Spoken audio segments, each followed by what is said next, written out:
Bien, bonsoir à toutes et à tous. Je suis très heureuse de vous accueillir ce soir à l'École nationale des chartes pour cette conférence qui prend place au sein de notre nouveau cycle Chartistes à l'œuvre. Je suis ravie de souhaiter la bienvenue pour cette séance à Emanuele Arioli, qui est ancien élève de l'École des chartes, archiviste paléographe de la promotion 2013, qui a aussi obtenu le prix Molinier, un prix de la meilleure thèse, soutenu justement par cette promotion 2013, docteur en études médiévales et actuellement maître de conférences en langue et littérature médiévale à l'Université des Hauts-de-France, à l'occasion de la parution, donc toute récente, puisque c'est du mois d'octobre qu'il s'agit, donc nous sommes tout début novembre, de l'ouvrage Que voici, donc paru aux Belles Lettres et intitulé Ségurant, le chevalier au dragon. Pour animer la présentation de cet ouvrage, j'ai également le plaisir d'accueillir ce soir donc Nicolas Filici, qui est éditeur aux Belles Lettres, la maison d'édition donc de ce bel ouvrage. La conférence de ce soir sera l'occasion de présenter la genèse à la fois du travail de recherche qui est à l'origine du sujet de l'ouvrage, donc Ségurant, et de l'ouvrage lui-même, qui n'est pas, je crois qu'il faut le souligner, une édition critique savante du texte de ce roman, puisque celle-ci est déjà parue antérieurement en 2019 chez Honoré Champion en 2 volumes, mais bien une traduction, donc en français moderne, de l'ancien français. Donc l'ouvrage est donc clairement destiné à un public plus large que celui des médiévistes, des philologues spécialistes de littérature médiévale et de romans arthuriens. Et c'est une bonne chose, il me semble, pour des spécialistes que de savoir diffuser, des chartistes en particulier, que de savoir diffuser, faire connaître des recherches érudites poussées sur des sources ou des textes anciens à travers divers médias, dont les traductions en français moderne font partie. Et je signale également, Emanuele Arioli, que vous avez fait le choix d'autres formes de médiation, puisqu'une bande dessinée chez Dargaud, c'est bientôt Noël, est également parue, ainsi qu'un livre pour enfants, collection Seuil Jeunesse, et qu'enfin, un beau documentaire sur le sujet sera diffusé sur Arte le 29 novembre prochain, je crois. Voilà, donc plein de bonnes nouvelles. Alors de quoi s'agit-il? D'un roman arthurien inédit, Ségurant, le chevalier au dragon, dont il convient de retracer, je crois, l'invention au sens premier du terme. C'est de ça dont il s'agit. Un texte qui s'inscrit dans une tradition, inaugurée au XIIe siècle par Chrétien de Troyes, une tradition qui a encore, je pense, de très beaux jours et très longs jours devant elle. Et invention de ce texte et, je dirais, aventure d'une manière globale, car à l'origine justement de la publication de ce roman d'aventure, il y a une autre aventure, c'est la vôtre. La quête à travers l'Europe des traces d'un roman arthurien disparu. Donc c'est tout à fait passionnant. Alors pour la médiéviste que je suis, qui certes fait le choix des archives et de l'histoire dans cette même maison, mais qui est grandi avec un père philologue et lui-même spécialiste de romans arthuriens, voilà, dans un univers très proche de celui que vous nous faites découvrir ici. C'est véritablement un grand plaisir que de vous écouter.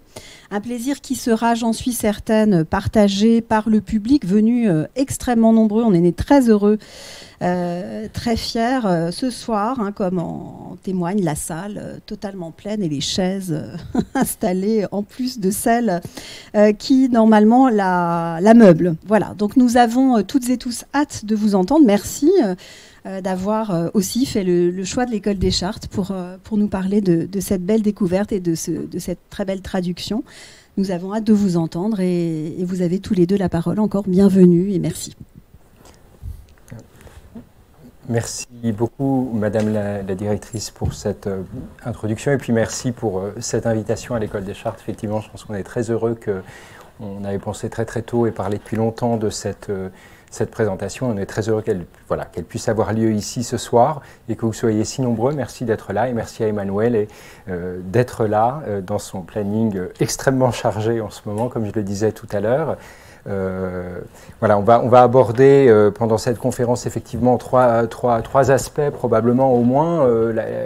Qu'est-ce que ce roman Ségurant, le chevalier au dragon? Qu'est-ce qu'il raconte? Qui est Ségurant? On va aborder la question de la quête, de cette recherche, et puis on abordera aussi toute cette partie de transmédiale, c'est-à-dire voilà, pourquoi, comment est venue l'idée, comment c'est fait, comment se sont faites ces déclinaisons sous différentes formes dans différents médias de cette recherche. Alors, je vais me permettre une question de profane en quelque sorte pour démarrer, puisqu'on se trouve à l'école des Chartes. Tu as passé, je crois, en 2008 le concours d'entrée de la Scuola Normale à Pise, et puis tu as étudié à l'école des Chartes. Alors, pourquoi l'école des Chartes? Quand as-tu découvert l'existence de l'école des Chartes? Est-ce que cette passerelle entre la Scuola Normale et l'école des Chartes est très répandue? Voilà. Merci pour cette question. Donc, en effet, en 2008, je suis rentré à la Scuola Normale de Pise, et il y avait donc un échange international entre l'école normale de Paris et l'école normale de Pise. Donc, j'ai rencontré les Parisiens qui étaient en échange un peu en vacances à Pise. Et en fait, j'ai connu en même temps l'école normale et l'école des Chartes. J'ai fait le concours, la sélection internationale à l'école normale et à l'école des Chartes, en me disant, bon, je vais en essayer deux, comme ça j'aurai au moins une. Donc j'ai eu les deux, donc je suis resté dans les deux écoles. Et voilà, donc il n'y avait pas un lien privilégié entre la Scuola Normale di Pisa et l'école des Chartes, mais c'est vrai que la formation qu'on a en Italie est une formation très philologue qui se rapproche beaucoup de la formation ici aux Chartes. Donc c'était une évidence pour moi de me présenter aux Chartes quand j'ai découvert qu'on avait cette attention pour les manuscrits et ces cours de paléographie, ces cours de codicologie, d'histoire de l'art. Vraiment, c'était le moyen d'avoir une formation complète sur le Moyen-Âge et sur toutes les sources écrites. Parce qu'en plus, à la Scuola Normale di Pise, je crois que j'avais lu à un moment que tu étais dans un cursus plutôt moderne. Alors, où commence la modernité à la Scuola Normale et à Pise? Et est-ce que le Moyen-Âge est déjà moderne? Voilà. Absolument. Le Moyen-Âge est moderne. Très bien. Voilà. Alors, on peut en venir à Ségurant. Donc, on va parler de ce roman. Donc, un roman que tu as redécouvert à l'issue, en cours de recherche. Alors tout part peut-être d'un manuscrit qui se trouve à la bibliothèque de l'Arsenal, comme certains ici le savent déjà, un manuscrit des prophéties de Merlin, dans lequel étaient intercalés des épisodes relatifs à un certain chevalier Ségurant. Alors peut-être double question, d'une part, ce fameux manuscrit dont on parle tant, pourquoi s'y être intéressé? Comment tout cela a-t-il commencé? À quel moment? Dans justement cette scolarité qu'on était en train, et ces études qu'on était en train de recontextualiser. Et puis, connaissait-on Ségurant avant? Et si oui, qu'est-ce qu'on en savait? Donc, le manuscrit, en effet, le premier manuscrit était le manuscrit 5229 de la bibliothèque de l'Arsenal, que vous allez voir, puisqu'il y a plusieurs enluminures reproduites dans le livre. Alors, pourquoi ce manuscrit? Parce que, en arrivant à Paris, je cherchais un sujet français, en quelque sorte. En Italie, je m'intéressais aux manuscrits écrits en italien. J'avais découvert à 20 ans, donc en 2008, un recueil inconnu d'un poète mystique qui s'appelle Bianco da Siena, dans une bibliothèque à Parme. Et c'est là que je me suis dit, il y a encore des choses à découvrir aujourd'hui. Et donc, en arrivant à Paris, je m'intéressais aux manuscrits français écrits en Italie. Parce qu'il y a toute cette langue française écrite en Italie au XIIIe siècle. Le français, en quelque sorte, une langue internationale, lue et écrite en Italie, en Angleterre, etc. Et du coup, je m'intéressais surtout aux traits de langue, c'est-à-dire à essayer de décrire cette langue. Voilà pourquoi je me suis intéressé aux prophéties de Merlin, texte donc écrit au XIIIe siècle en Italie. C'était l'un des premiers textes arthuriens écrits en Italie, entre 1272 et 1273. Et c'est comme ça que je suis tombé sur ce manuscrit qui ne contenait donc pas seulement les prophéties de Merlin, mais aussi les aventures de Ségurant. Et alors, pourquoi, première question en fait, est-ce que ces aventures que tu as trouvées dedans étaient en fait donc intercalées entre différents épisodes? Parce que quand on regarde ce manuscrit aujourd'hui, ça a l'air d'être un manuscrit donc parfaitement enluminé, pensé, qui a une continuité à l'intérieur avec ces enluminures récurrentes. Et est-ce que c'est une chose courante comme ça d'avoir cette imbrication de textes En effet, on ne voit pas de césure entre un texte et l'autre. C'est-à-dire les textes sont entrelacés.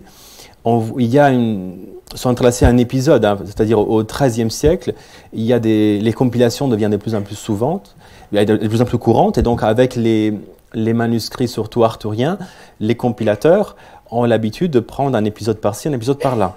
Du coup, en fait, quand on ouvre un manuscrit arthurien, on ne sait pas exactement ce qu'on va trouver à l'intérieur. Chaque manuscrit est unique, chaque manuscrit est différent, et les manuscrits sont parfois des compilations de plusieurs textes. Donc voilà que dans ce texte, il y avait des épisodes de prophéties de Merlin et intercalé un texte qu'on ne trouve pas ailleurs, donc qui sont les aventures de Ségurant. Sauf que ce texte s'interrompt au milieu d'une phrase, le manuscrit est incomplet, il y a un recto qui est entièrement écrit et puis le verso est vide, et les prophéties de Merlin ne sont pas complètes.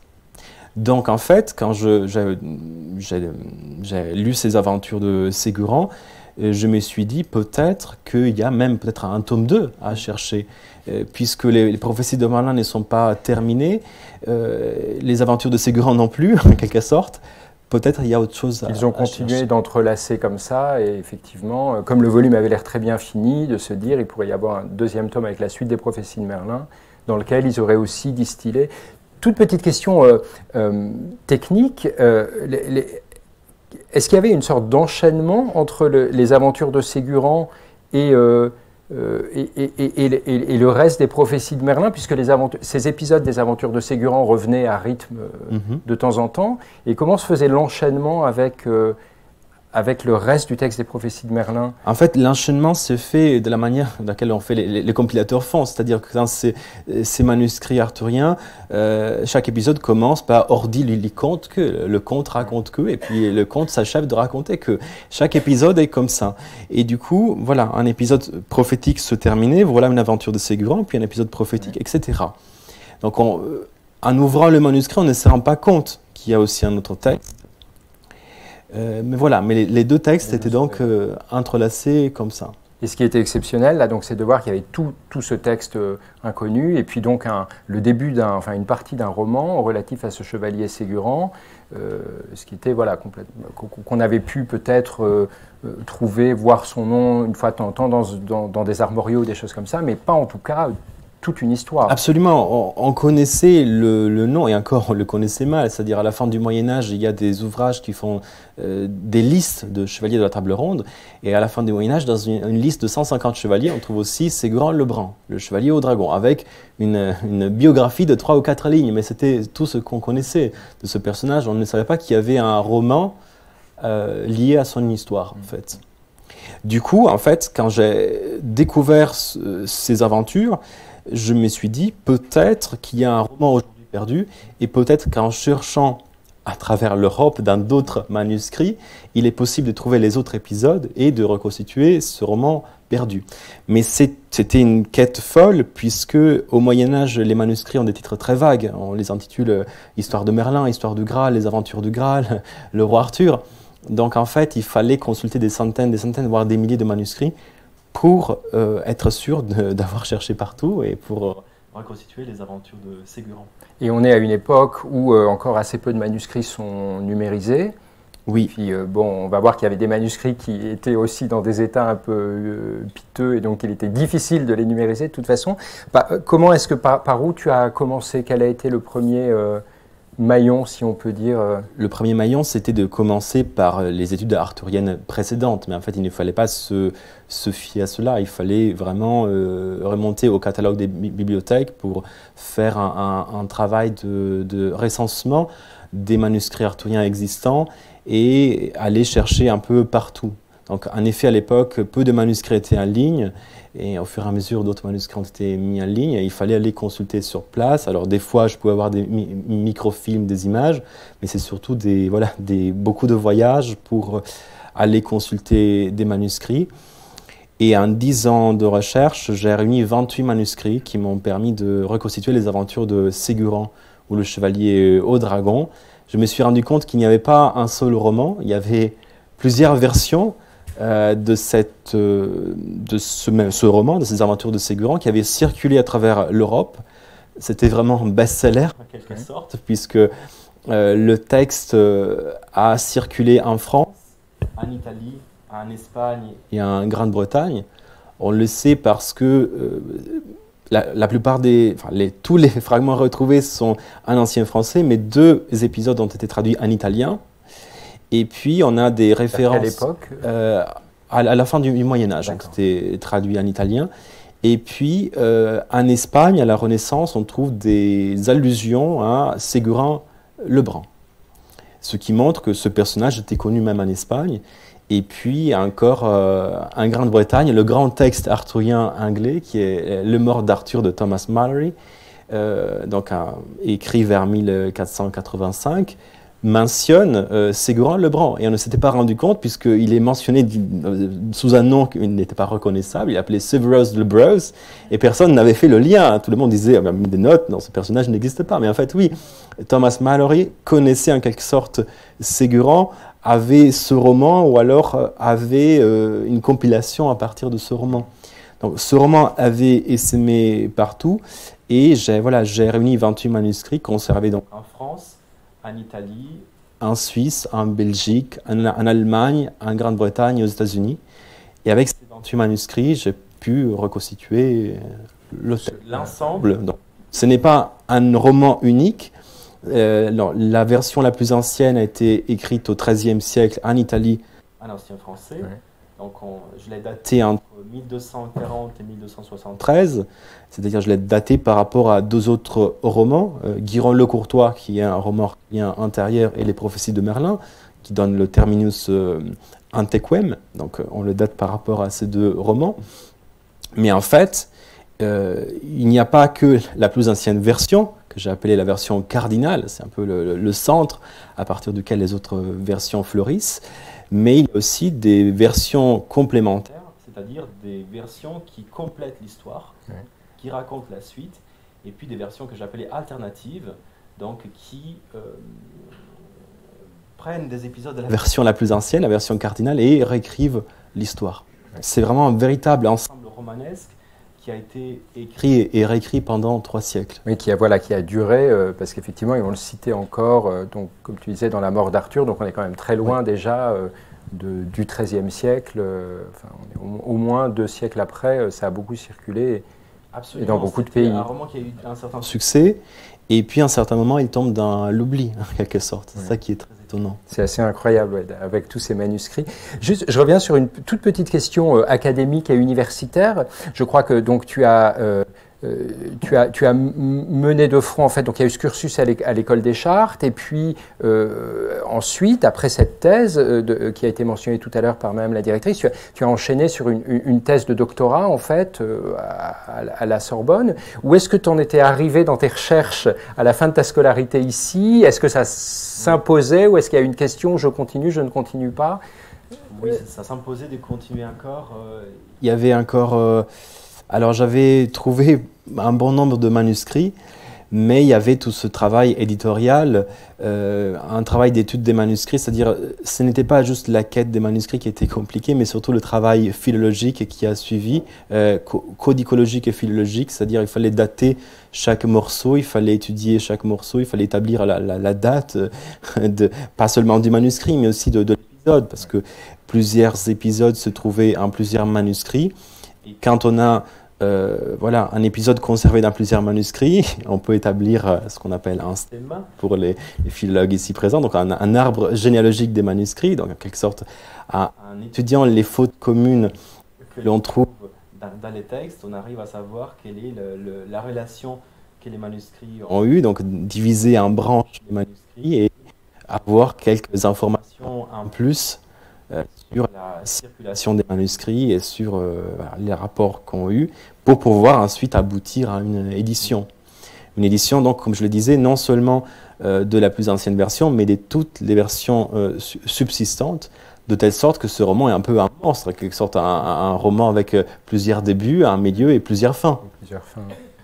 Alors, ce roman, donc, ce roman, que raconte-t-il? On peut peut-être, rappeler brièvement l'argument du roman, et puis voir aussi, après, derrière ses spécificités, mais Donc c'est l'histoire de ce chevalier Ségurant. Qui est-il? Que fait-il? Où va-t-il? C'est l'histoire d'un jeune garçon qui naît sur une île éloignée de la cour du roi Arthur, étrangère à l'univers arthurien, qui s'appelle l'île non-sachant. Et c'est une magnifique invention que d'appeler un lieu l'île non-sachant, parce que non-sachant signifie en ancien français à la fois naïf et inconnu. C'est comme le personnage qui est naïf et inconnu, qui rentre dans le monde, qui va devenir adulte. Et alors, le premier exploit qu'il accomplit, c'est une chasse aux lions. Il arrive à tuer les lions qui infestent son village. Et voilà qu'il est adoubé chevalier et il veut se rendre à la cour de Arthur. Donc, il traverse la mer, il arrive au royaume sauvage où il vainc son oncle, Galéo le Brun, qui est le héros le plus célèbre de sa famille, la famille des Bruns. Et voilà qu'ensuite, il se dit, là, pour être un vrai chevalier, il faut se rendre à la cour de Arthur, il faut défier les meilleurs chevaliers de la cour de Arthur, donc les chevaliers de la table ronde. Voilà donc qu'il participe au tournoi qui est organisé en son honneur, où il ne dévoile pas son nom, puisque il veut garder le mystère. Hein, et donc voilà qu'il participe à ce tournoi où il est le meilleur chevalier au monde, mais la fée Morgane intervient. La fée Morgane, vous le savez, c'est la méchante sœur du roi Arthur. La fée Morgane invoque un diable. Voilà que le diable apparaît, c'est Lucifer en personne qui se présente sous la forme d'un dragon, puisque, comme il le dit, il adore engloutir les âmes des pécheurs en enfer. Et voilà que Ségurant traverse un mur de feu pour se lancer à la poursuite de ce monstre et reste ensorcelé. Il est dès lors obligé à poursuivre ce monstre sans fin. Et voilà que là, il y a plusieurs aventures qui se déroulent et seul le Graal pourra désensorceler Ségurant et le libérer de son dragon. Mais entre-temps, la fée Morgane raconte au roi Arthur qu'en réalité, ce qu'ils ont vu n'existe pas, que Ségurant est juste un mirage, et voilà que le personnage est oublié. Ça, c'est vraiment l'artifice littéraire, en fait, qui permet d'expliquer les raisons pour lesquelles, en fait, personne ne se souvient de Ségurant, et donc pourquoi... Absolument, c'est presque une mise en abîme de l'acte littéraire lui-même que d'insérer un personnage dans la littérature arthurienne en le faisant naître sur une île inconnue, l'île non-sachant, le faisant disparaître ensuite, puisqu'il fallait garder la cohérence avec les romans antérieurs. Au Moyen-Âge, on a l'idée qu'on écrit sur un univers déjà connu, dans ce cas la matière de Bretagne, donc l'univers du Arthur, et il faut garder la cohérence par rapport à cet univers. Et donc, toute cette invention, tous ces romans, naissent sans doute de l'idée qu'il faut créer le meilleur chevalier au monde tout en restant cohérent avec les autres romans. C'est comme aujourd'hui, c'était une série, c'est une série, j'ai dit en quelque sorte que ce roman est un paraquel, c'est-à-dire c'est une continuation, c'est pas un sequel, donc une création qui s'insère après coup, ce n'est pas un préquel, mais c'est un paraquel, donc une création qui s'insère au moment de la gloire ultime de la cour du roi Arthur, au moment de Lancelot, au moment de Tristan, mais voilà que l'auteur anonyme veut présenter son chevalier comme le meilleur de la cour de l'Arthur. Et du coup, il doit inventer une stratégie narrative pour faire apparaître et disparaître de manière mystérieuse son personnage. Et alors, ce chevalier Ségurant est un tout petit peu particulier et peut-être aussi, tu pourras nous parler un peu du ton du roman, de la langue du roman, ce qu'elle a de particulier. Il y a l'historien François Tchaikovsky-Laurence a écrit un énorme papier aujourd'hui dans le monde des livres sur Ségurant, où il dit notamment « Cette nuance de second degré témoigne de la conscience sociale et culturelle d'une époque, celle de la chevalerie finissante. La quête de Ségurant est aussi vaine que celle du chevalier à la triste figure de Cervantes, à la poursuite d'un mirage, et alors que s'estompe le monde de la table ronde, il est condamné à l'échec. » Donc en fait, on a ce chevalier Ségurant où c'est pas vraiment une quête mystique, on a des aspects un peu amusants, et excessifs. Alors, est-ce que ça se sent dans la langue du roman par rapport à des romans peut-être précédents? Et est-ce que justement la période d'écriture de ce roman que tu as identifié, c'est déjà une période un peu tardive par rapport à la grande époque des romans arthuriens, ou est-ce que c'est plutôt dans les réécritures postérieures vers le XIVe, XVe siècle, où on commence à avoir cet aspect un peu burlesque qui intervient? En effet, c'est un personnage très atypique, au-delà du fait qu'il n'a pas une dame, déjà, voilà, c'est déjà différent par rapport à Lancelot, Tristan, à tous les chevaliers qui accomplissent des exploits pour une dame. Ce n'est pas un chevalier dans une quête mystique comme Galad, donc c'est un chevalier atypique, c'est un chevalier très vorace, donc qui suscite en quelque sorte le rire de ses convives qui s'étonnent de son appétit infini. Et c'est un chevalier qui est accompagné par des personnages qui apportent une dimension comique, une dimension ironique à ce texte. Donc en effet, on est dans le commencement d'un décalage par rapport aux valeurs de la chevalerie. Alors il y a un personnage qui s'appelle Dinadan qui, disons, met toujours à distance le code de la chevalerie, qui se moque de la chevalerie. Donc en quelque sorte, on est déjà dans une mise à distance des valeurs de l'univers du Arthur, de la chevalerie, de l'amour courtois. Alors, on est avec ce roman entre 1240 et 1273, donc relativement tôt. C'est-à-dire, si on pense que Chrétien de Troyes a écrit dans la deuxième moitié du XIIe siècle, il est écrit 50 ans avant environ. Pas si loin, oui. Pas si loin. Donc on n'est pas dans un roman tardif, mais on n'est pas non plus dans l'un des premiers romans. Je dirais que c'est un roman qui est en quelque sorte le chaînon manquant entre les premiers romans et puis les romans de la fin du Moyen-Âge et les romans de la Renaissance. Et en quelque sorte, c'est un roman qui nous montre l'évolution du genre, en quelque sorte, puisqu'on voit que les aventures se vident un peu de leur sens. En quelque sorte, les aventures n'ont pas... Alors, chez Chrétien de Troyes, chaque aventure avait un sens à chercher. Alors, peut-être ici, il n'y a plus de sens à chercher, mais on commence à avoir une ironie sur le monde de la chevalerie et on commence à voir un décalage. Alors, comment on le voit, ce décalage? Est-ce qu'on le voit au niveau de la langue?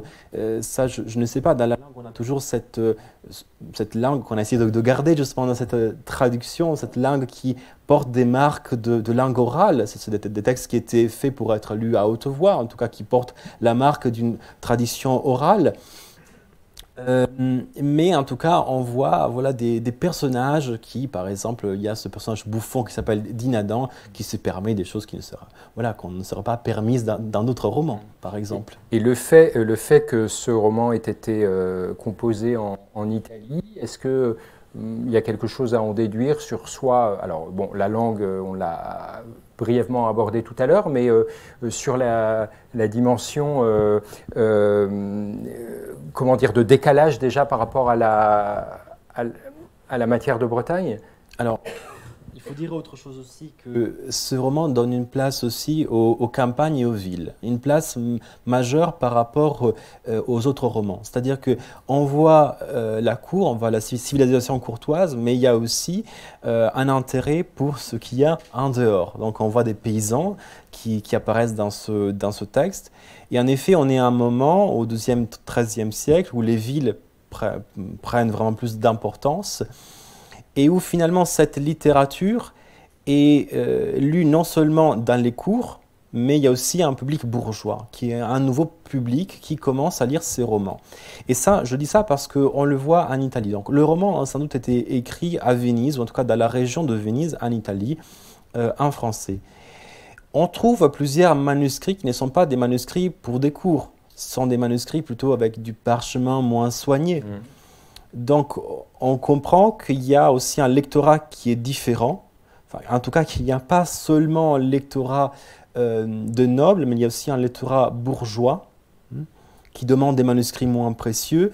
Et par exemple, plusieurs manuscrits ont été copiés par un atelier qui se situe entre Pise et Gênes, plus précisément dans les prisons de Gênes, puisque voilà, il y a eu cette guerre entre Pise et Gênes, donc, et à la suite de la bataille de la Meloria en 1284, les Pisans sont faits prisonniers à Gênes, et il y a un atelier de copistes en prison, parmi lesquels on trouve un copiste très célèbre qui est Rusticien de Pise, auquel Marco Polo dictera son livre des merveilles, qu'il écrira donc en ancien français.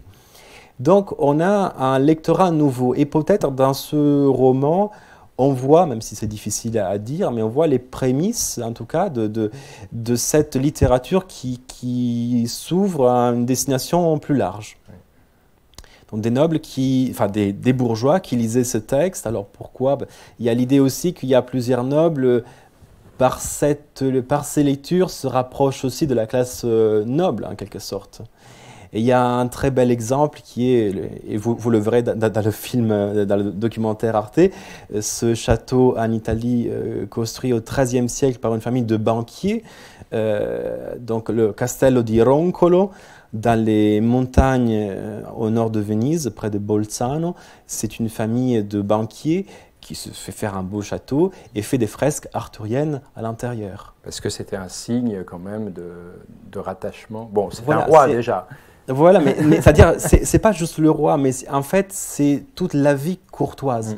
Et en fait, il représente la vie courtoise. Donc, des bourgeois qui achètent ce château et qui se rêvent donc nobles. Et donc, la littérature est aussi un moyen de se rapprocher de cette classe.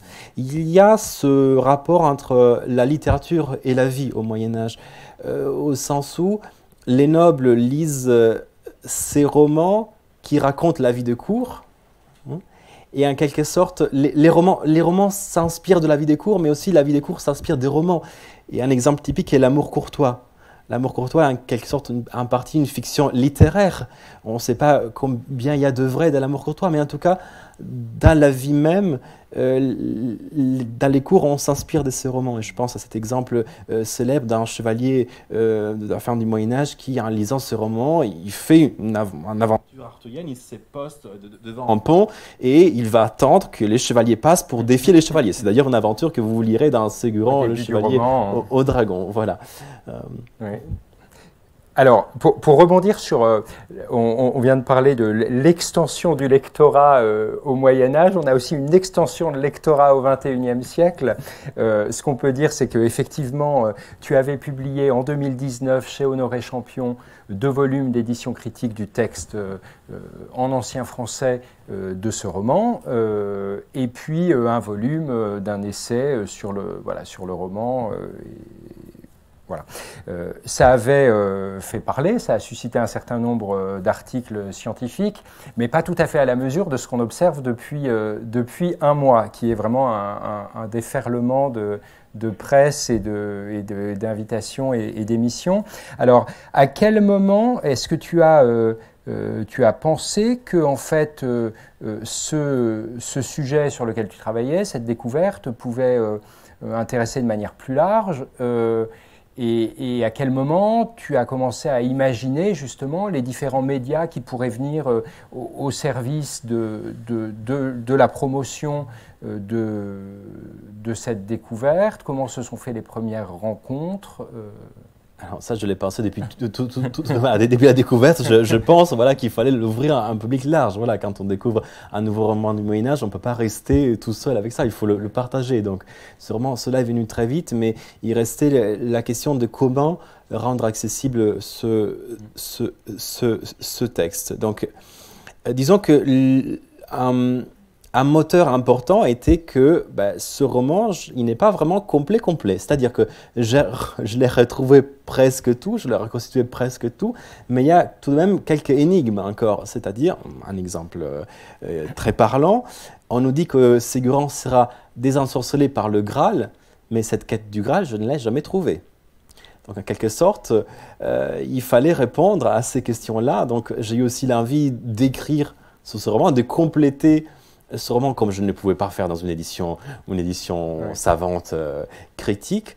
Donc, je savais qu'il fallait trouver d'autres biais de créer un partage. Donc, première chose que j'ai faite, j'ai traduit le texte en français moderne. Encore fallait-il trouver un éditeur pour cela. Je voulais un éditeur qui s'adresse à un public très large. Est-ce que je t'interromps? Est-ce que Champion, j'ai plus en tête, dans cette collection-là, ce sont toujours des textes uniquement dans la langue source, ou est-ce que parfois ce sont des textes avec traduction? Et est-ce que ça a été un choix à l'époque de ne pas publier la traduction avec le texte en ancien français? Oui, à l'époque, j'étais déjà très content c'était déjà très lent de le faire. Donc, à l'époque, c'était une exigence de finir. Donc, je n'ai pas pensé à le faire en bilingue. Il y a aussi une édition bilingue chez Champion. mais le texte était déjà assez long. C'était long aussi, voilà. Voilà, donc ils ont aussi une collection de traductions, mais je voulais vraiment un lectorat plus large. Et donc tout s'est fait surtout avec Arte, donc j'étais invité pour parler dans un autre documentaire, je commençais à leur raconter ma quête, je me dis mais ça c'est vraiment un film, il faut faire un film. Donc tu étais invité pour parler dans un autre documentaire. C'est comme ça que tu les as rencontrés. C'est comme ça que je les ai rencontrés. Et de là, comme dans ce documentaire Arte que vous allez découvrir donc le 25 novembre à 20h50 sur Arte, dans ce documentaire, il y a aussi une partie animée puisqu'on y raconte non seulement ma quête, mais aussi donc, les aventures de Ségurant, le Chevalier au Dragon, qui sont traitées en animation, un film d'animation. Donc là, j'ai dû trouver un dessinateur qui était donc spécialisé en BD. Là, je me suis dit, ben, il faut faire une BD. Voilà. Et après, j'avais envie aussi de raconter aussi le travail de chartiste, le travail de philologue, le travail d'archiviste paléographe. Et c'est comme ça que j'ai fait un ouvrage pour enfants. J'ai trouvé un financement spécifique pour de la médiation scientifique, puisque j'avais envie de raconter non seulement l'histoire, parce que voilà, en BD, ils étaient très friands de l'histoire, mais je voulais aussi donner une place au travail de recherche. Et ça, j'ai eu un financement de la Maison européenne des sciences de l'homme et de la Société de Lille, qui a aimé ce projet de vouloir divulguer non seulement l'histoire de Ségurant, mais aussi les manières dans lesquelles on cherche des manuscrits, on travaille sur les manuscrits. Et voilà, j'étais ravi de pouvoir faire aussi ce travail qui donne aux enfants l'envie d'être historien, de venir à l'école de Chartres, en quelque sorte, de devenir chartiste un jour. Voilà, c'était aussi la volonté d'expliquer ce qu'est le Moyen-Âge, ce que sont les manuscrits, même ce que c'est une lampe de Wood, donc une lampe qui permet de lire les écritures effacées avec la lumière ultraviolette. Et tout cela est transmis dans ce livre. C'est effectivement dans les différentes publications, c'est quelque chose qui est, bon, plus ou moins suivant les projets, mais qui est toujours très présent, d'avoir cette double narration. Alors ce qui est fait vous verrez, avec brio dans le documentaire, c'est vraiment exceptionnel le travail d'écriture, je trouve, qui a été fait pour justement réussir en parallèle à narrer la quête et narrer l'histoire du chevalier, et d'avoir des artifices de narration, parce qu'évidemment, tu n'as pas d'abord découvert le premier épisode du roman, puis le deuxième, puis le troisième, mais donc il y a une manière de narration dans le documentaire qui permet de dire, tiens, je recherche ça, je trouve ça, replongeons-nous dans le roman, ah ben ça, alors peut-être qu'il faudrait aller voir ça, et je découvre cet épisode. Donc ça, c'est quelque chose qui est très bien réussi dans le roman, et qui, mutatis mutandis, se retrouve dans les différentes publications. Nous, aux Belles Lettres, finalement, toi, quand tu es venu avec le projet de publication du texte en français moderne, tu avais déjà pensé de dire, bon, dans les versions alternatives et complémentaires, il y en a beaucoup, donc peut-être pour que ce soit pas trop long, puis simplifier un peu la lecture, il y a des versions alternatives et complémentaires qu'on peut peut-être escamoter là. Et on s'est posé la question au début, parce qu'on était encore au début des projets de BD, est-ce que, dans quelle mesure on raconte la quête, est-ce qu'on colle, comment on colle au documentaire, est-ce qu'on intercale nous aussi une double narration, et puis finalement avec ce qui s'était fait avec le documentaire, les autres projets qui germaient, on s'est dit voilà, faisons un livre plus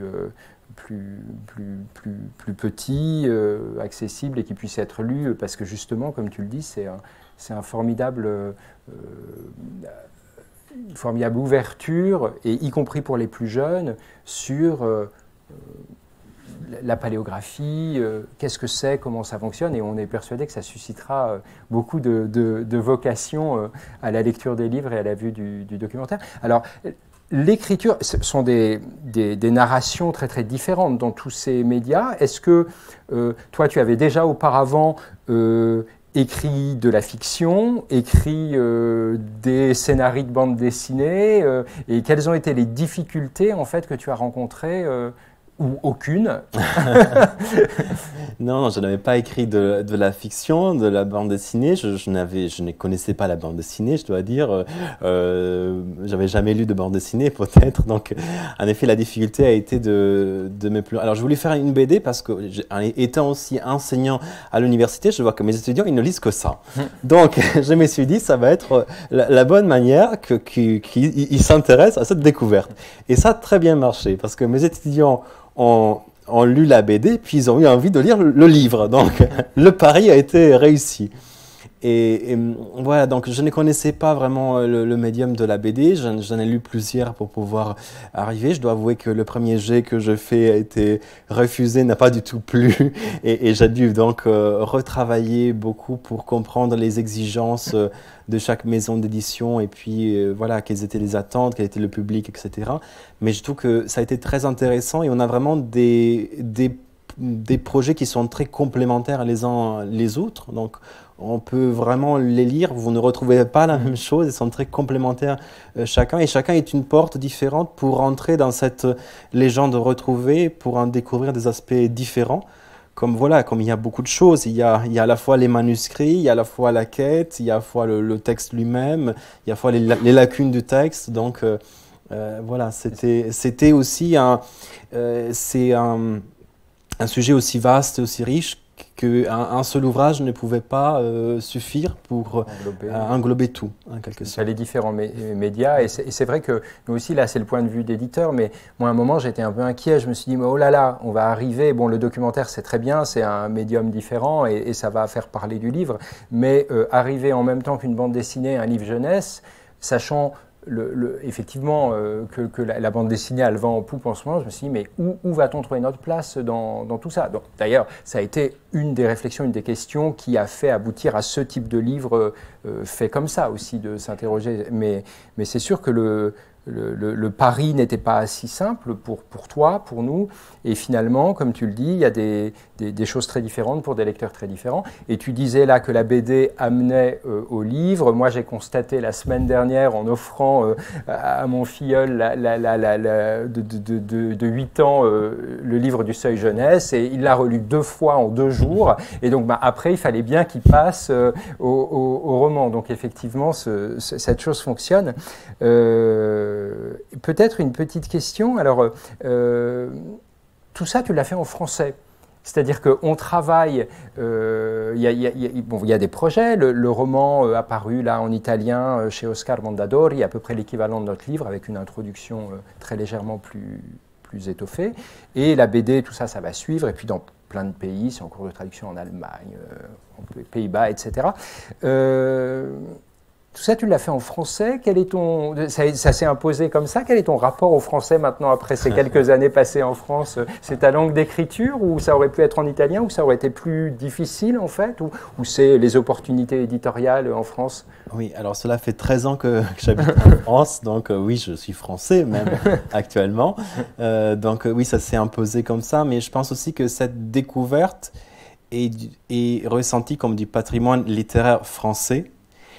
Puisque le texte est écrit en français, puisque ça se rattache à la légende du roi Arthur, dont, en fait, qu'on rattache finalement à la France, parce que Chrétien de Troyes est le premier à forger le roman arthurien.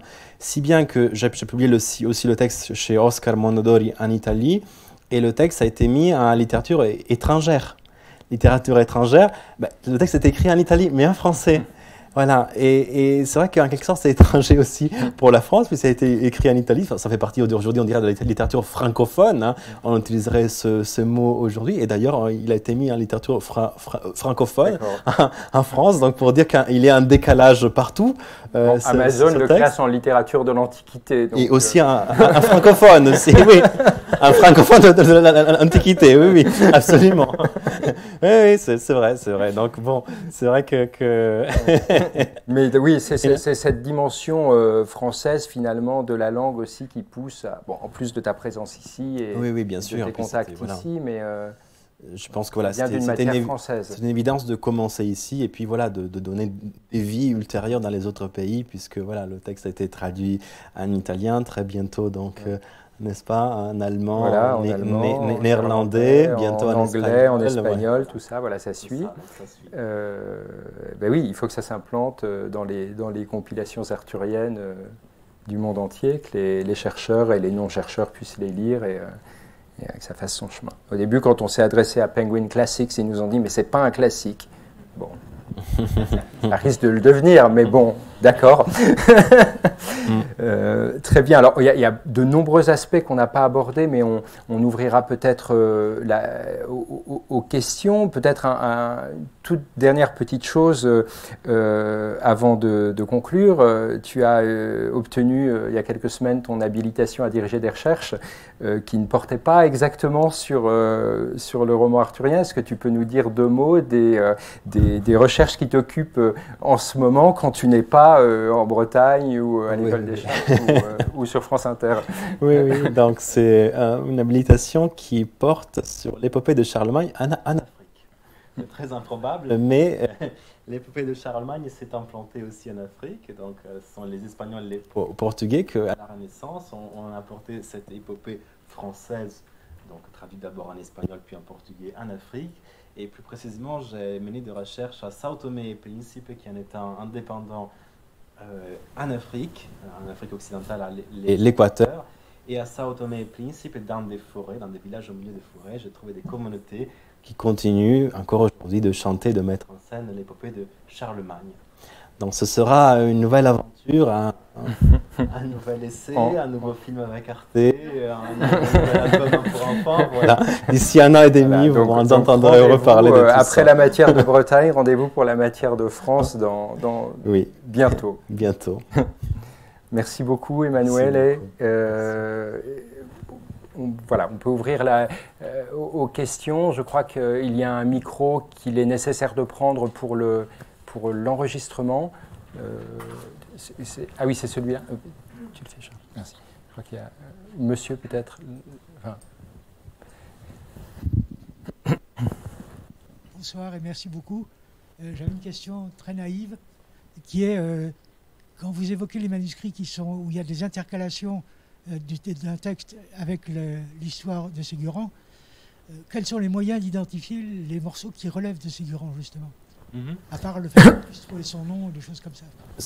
C'est très simple puisque en fait, voilà, on retrouve, comme vous l'avez dit déjà, on retrouve le nom, le mot, et ensuite, en quelque sorte, les morceaux, alors quand je trouve des épisodes, soit c'est un épisode déjà connu, soit, alors des fois, un épisode, il s'interrompt à un certain moment, et puis j'ai un épisode qui commence un peu avant et puis qui continue, donc en quelque sorte, ça se superpose.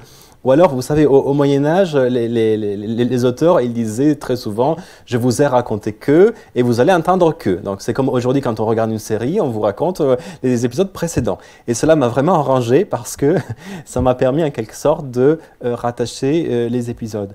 Après, voilà, il s'agissait de faire la différence entre les épisodes qui, en quelque sorte, compléter l'histoire de manière cohérente, donc ils s'inséraient dans la suite, c'était donc des suites, et puis les versions que j'ai appelées alternatives, qui n'ont fait que reprendre des morceaux à la plus ancienne version, qu'ils insèrent dans des de nouveaux récits en quelque sorte. Donc en quelque sorte, ils ont réécrit la rencontre avec le monstre, avec le dragon, si bien qu'on a 3 rencontres avec le dragon différentes que vous pourrez lire. Hein. Voilà.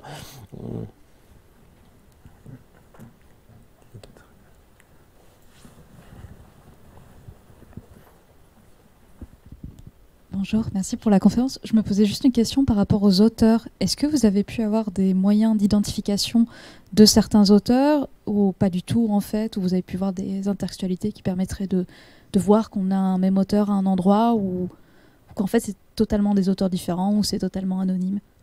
C'est extrêmement difficile à dire puisque les romans en prose sont généralement anonymes. Donc tous ces auteurs-là au XIIIe siècle, ils ne laissent pas leur nom, alors quand ils mettent un nom, ils s'inventent un nom.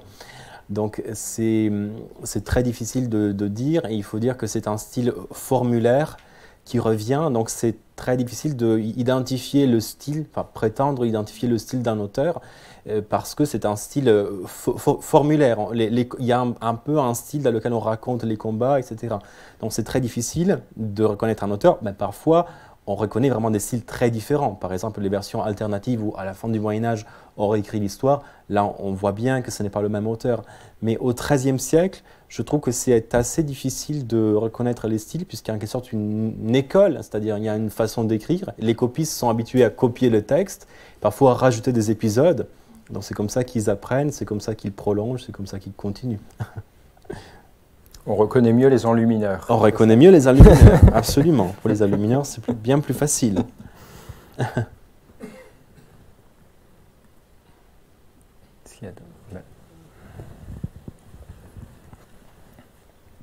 Oui, parce que d'ailleurs, en attendant la prochaine question, dans le livre, on a illustré par un certain nombre d'enluminures ou de pages d'enluminures présentes dans les manuscrits dans lesquels Emmanuel a retrouvé certains des fragments, des épisodes.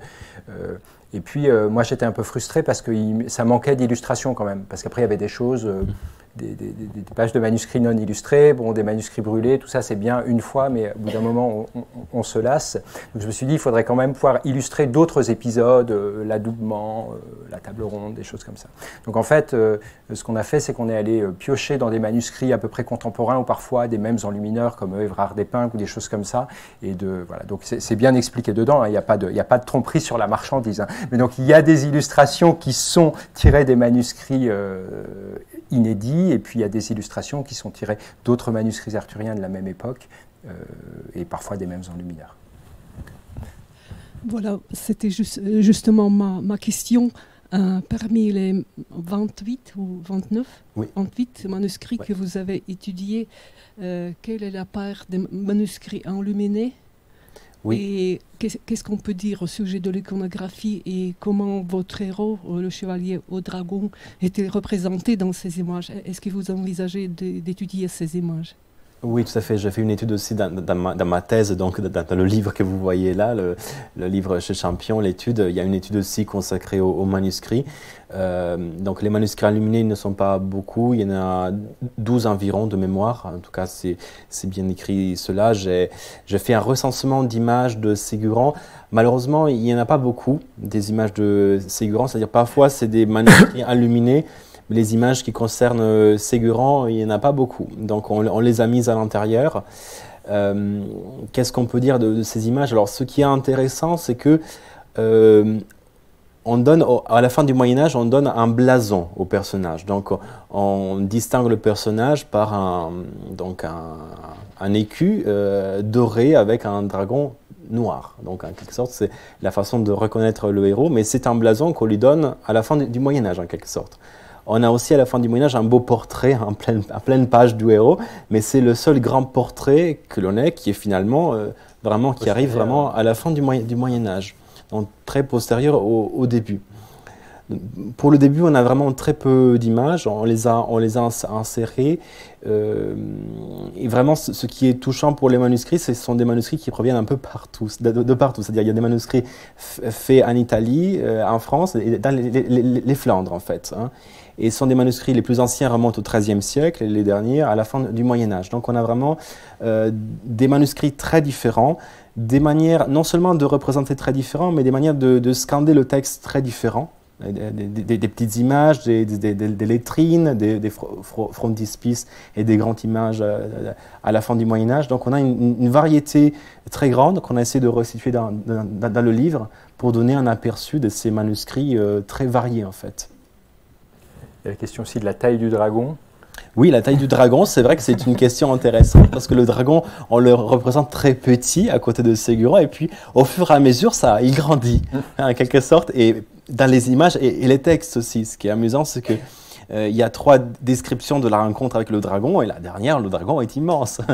On a l'impression qu'il faut surenchérir sur ces aventures puisque on continue d'écrire et donc il faut toujours en faire plus, comme aujourd'hui dans les films, les séries. Et comme aujourd'hui au XXIe siècle, vous voyez que sur la couverture, le dragon est tellement grand qu'on n'en voit ni le début ni la fin. Donc voilà, on a encore rajouté, on a encore fait grandir le dragon.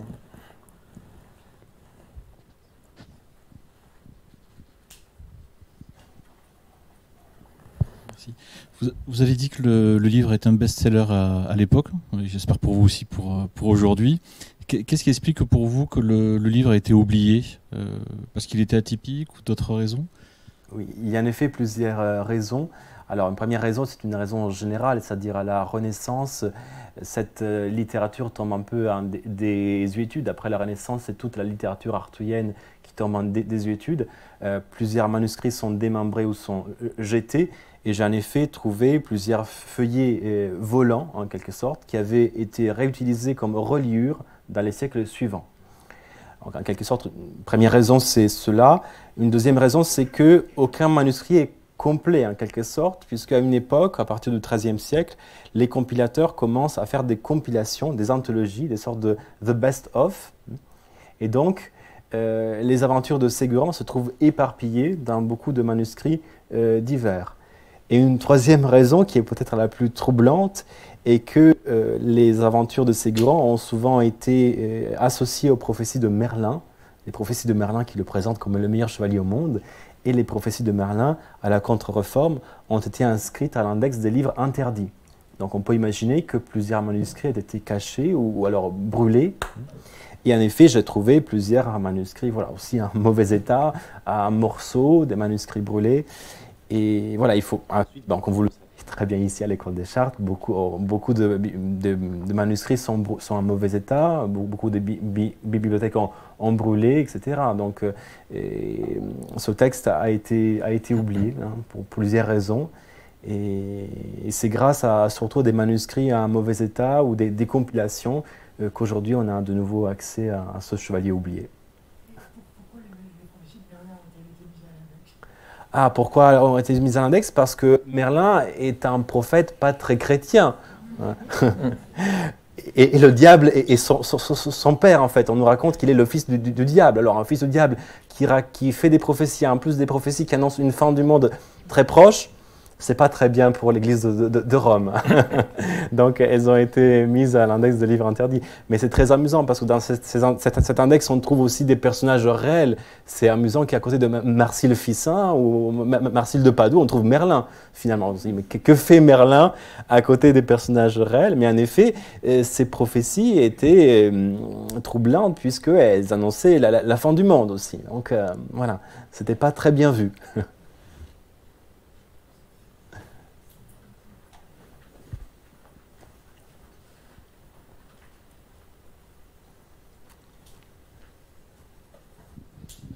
Cher Emmanuel, ça me fait plaisir de te voir ici. Merci pour cette présentation. Jean-François Cabestan, à côté Paris A. Moi, je mets toujours un petit peu, je viens toujours pour mettre un peu de poil à gratter. Et vraiment, j'aurais une question. Merci pour tous les détails que tu nous donnes qui permettent d'entrevoir la façon dont tu as procédé.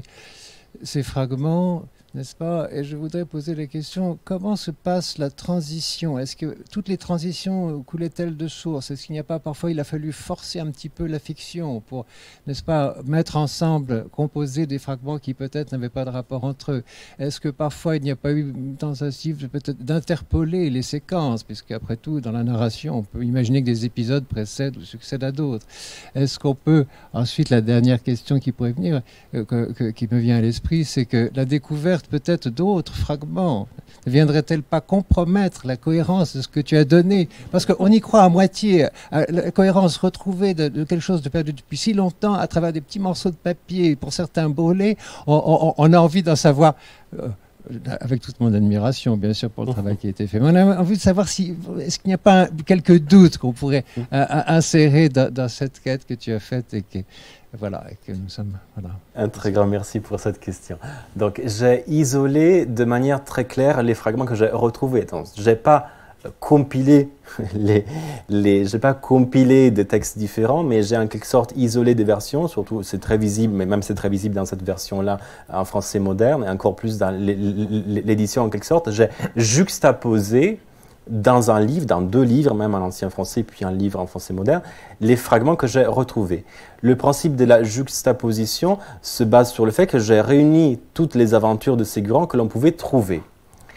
Donc, ce livre est une édition de tout ce qui subsiste autour de Ségurant, le chevalier au dragon. Donc, j'ai eu beaucoup de chance parce qu'il y a un manuscrit qui contient beaucoup de textes. Donc, le manuscrit de l'Arsenal, il contient une très grande partie. Donc, la version la plus ancienne est conservée par ce manuscrit et par d'autres manuscrits plus anciens qui en conservent des bribes. Donc, en quelque sorte, on a un grand volet qui, en quelque sorte, qui correspond à la version la plus ancienne, qui est facilement isolable. Après, des doutes peuvent subsister sur ceux qui continuent. Donc, les versions complémentaires, je les ai mises à part. Donc, en ancien français, je fais un volume pour la version cardinale qui est conservée surtout par le manuscrit 5229 et par d'autres manuscrits qui en contiennent des bribes. Et après, les autres versions, je les ai isolées dans un tome 2, donc version complémentaire et alternative. Donc, isolant chaque version et montrant comment elle s'en sert. Mais ce n'est en aucun cas un collage, c'est une juxtaposition de ce qui est retrouvé aujourd'hui. Et on voit de manière assez simple, assez visible, la différence entre les versions qui écrivent par la suite donc, des morceaux de l'histoire écrits après, qui racontent une histoire qui s'insère dans cette poursuite du monstre, et après, d'autres versions qui, au contraire, reprennent des versions de la plus ancienne version et puis ils réécrivent. Bon, je suis désolé, j'étais un peu long, mais voilà, vraiment tout est expliqué de manière très claire. Et dans ce texte en français moderne, même si c'est simplifié un peu, mais on voit cette séparation entre la version complémentaire, qui est la plus ancienne, et la version cardinale, qui est la plus ancienne, des versions complémentaires qui assurent la suite, et après des versions alternatives. Donc tout cela est isolé. Ce n'est en aucun cas une reconstitution de fiction, mais c'est une juxtaposition de tous les morceaux et fragments retrouvés de cet ensemble romanesque. Voilà. Bonsoir Manuel, merci pour vos travaux, vos partages. Moi je suis grand public, donc pardon de la naïveté de ma question. Après l'île d'Utopie, on découvre qu'il y a l'île des non-sachants, on va découvrir tout ça dans vos partages. Donc ma question grand public, pardon de la poser, je fais pas de fréquence, mais dans les papiers que vous avez retrouvés, manuscrits et autres, en luminure ou autres, quels étaient les formats les plus rencontrés, je veux dire n'importe quoi, quattro, octavo, folio, grande folio, quels étaient les types de tailles de documents que vous avez rencontrés, s'il vous plaît, merci. En fait, c'est très varié. Parce que autant j'ai eu quelques manuscrits très très grands, vous le verrez en fait dans le film à Arte, c'est par exemple à Turin, je pense à Turin, j'ai retrouvé plusieurs manuscrits que l'on croyait brûlés et qui existent encore, et c'est des gros manuscrits comme ça. Donc vraiment, il y a aussi bien des manuscrits très grands écrits à la fin du Moyen-Âge que des petits manuscrits presque de poche. Je pense des manuscrits des prophéties de Merlin, vraiment très petits, in octavo, vraiment. Donc il y a vraiment c'est vraiment ce qui est très amusant, c'est que ce sont des manuscrits très différents les uns des autres, ce qui montre que le texte a été lu de manière très différente. Comme je le disais, il y a des manuscrits très précieux, très illuminés, très grands, et des manuscrits courants, donc pas aussi grands, sur un parchemin parfois troué. Et donc on a vraiment une diversité des manuscrits, et non seulement dans leur écriture, dans leur provenance, dans leurs images, mais aussi dans leurs dimensions. En effet. Juste après. Est-ce que c'est systématiquement du parchemin ou est-ce qu'il y a une version parchemin ? Non, c'est un parchemin, c'est tous un parchemin, ouais. Bonsoir. J'ai une question. Dans un entretien que vous avez fait sur Storia Voce, vous dites que Ségurant viendrait de Sigurd, qui lui aussi dans la mythologie nordique combat un dragon. Est-ce que cette inspiration des auteurs pour créer un chevalier de la table ronde en s'inspirant d'une mythologie étrangère, donc non chrétienne, est-ce que c'est quelque chose d'inédit ou est-ce que c'est quelque chose de commun Alors, en effet, Siegfried et Sigurd ont pu être une source. Alors, ce n'est pas la source unique. Il y a plusieurs autres chevaliers qui se retrouvent face à un dragon. Mais j'ai montré que c'est un rapprochement possible. Il faut savoir que dans les plus anciens manuscrits, Ségurant est appelé Sigurant et que j'ai trouvé donc dans un château, le fameux Castello di Roncolo dont je vous parlais auparavant, des fresques où Siegfried et le roi Arthur se trouvent à côté. Ce qui montre en effet que ces deux légendes, la légende arthurienne et la légende de Siegfried, ont pu se croiser en Italie, et donc en Italie du Nord, proche de l'endroit où le roman a été écrit, et qu'en effet, Ségurant peut être un cousin de Siegfried Sigurd. Un autre cas peut-être semblable, c'est peut-être Tristan. Tristan est le héros, d'une légende qui est d'abord indépendante de la légende du roi Arthur, et Tristan est projeté dans l'univers du roi Arthur, en quelque sorte. Donc il y a là aussi une fusion qui est comparable d'un personnage qui fait part à la base d'une légende autonome, en quelque sorte, et qui est ramené à la cour du roi Arthur. Donc, de cette façon, il y a eu un Tristan en prose, donc il y a le premier roman qui raconte que Tristan se trouve à la cour de Arthur, et voilà qu'avec Ségurant, de quelque sorte, on a un Siegfried qui se retrouve à la cour de Arthur. Peut-être encore 2 questions, et après, on pourra peut-être discuter en aparté. Voilà. Bonsoir, merci pour cette présentation. Alors, après 10 ans de quête qui ont abouti à ces divers ouvrages, est-ce que pour vous, c'est terminé l'épisode Ségurant, ou est-ce que vous avez peut-être encore des pistes que vous voulez explorer? Vous avez peut-être encore des choses en plus à dire dessus?